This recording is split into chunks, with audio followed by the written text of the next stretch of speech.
Okay, this is a short video on a fuel line repair for 97 Corolla Black Beauty. Now, this is not a major repair, and this will apply to just about any car.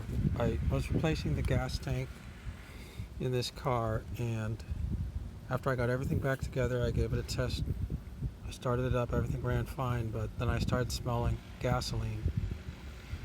And I looked down under the car, right about at this side spot here, and I could see gasoline dripping down, so I knew I had a problem. And what had happened was I had disrupted one of the fuel lines. This line is the return line. So there's a fuel pump in the gas tank, and it pumps gas up to the engine, and then there's actually a return line from the engine back to the gas tank, and that's helped to regulate the fuel pressure at the fuel injectors. But it's a weakness because you've got two lines running under the car. One is the fuel line and the other is the fuel return line. So this happened to be the fuel return line.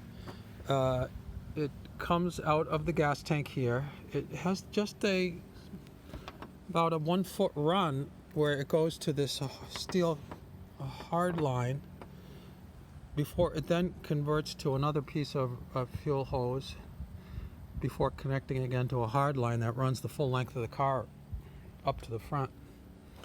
And this is a weak spot here where it's going underneath and around, and on a 94 Corolla I had this exact same problem. It turned out I fixed it the same way. Now, my first thought was to replace the hard line with the copper nickel line that I had also used to replace a brake line, a previous brake line. But what I discovered was this fuel line was bigger in diameter than that. So if I did that, I was going to have a hard time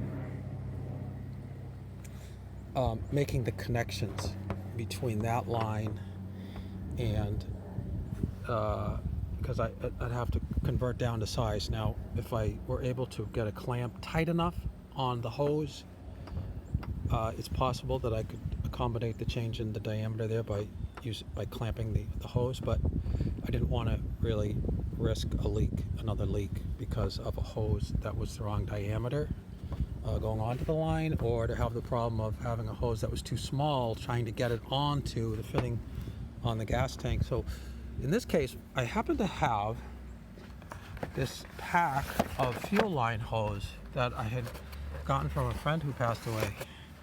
And this was a collection of all his fuel line hose over the years that apparently he, didn't use or salvaged.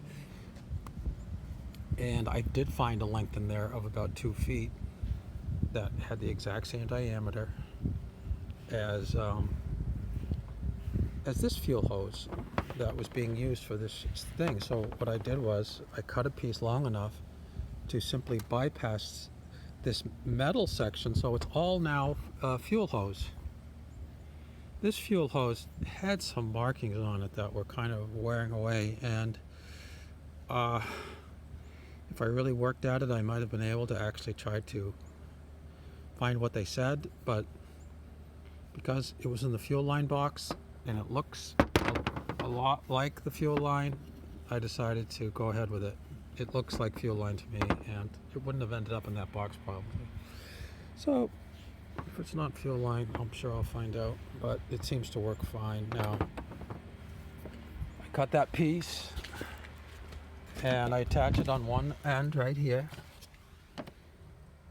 Right there is where the fuel line fitting is, so that hose now is just the right size to go onto the fuel pump fitting. And then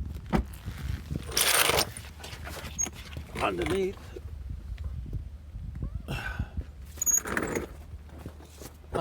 where that line is, that hose now is here. It's not a hard line. It's that hose up until the point where it connects back into the return line. hard line. So I've just bypassed that. And I used the same clamps on the end because they were still in good shape. And this is going to be fine. And I tested it out, and it works fine. This is just a common sense repair. It's a lot simpler than trying to obviously order a replacement part, or even try to, in this case, replace the hardline. It's the most practical way to do this. And this is really a weak spot in this design because that spot is kind of exposed quite a bit to the salt spray. Okay, that's it for this little repair. Okay, thanks.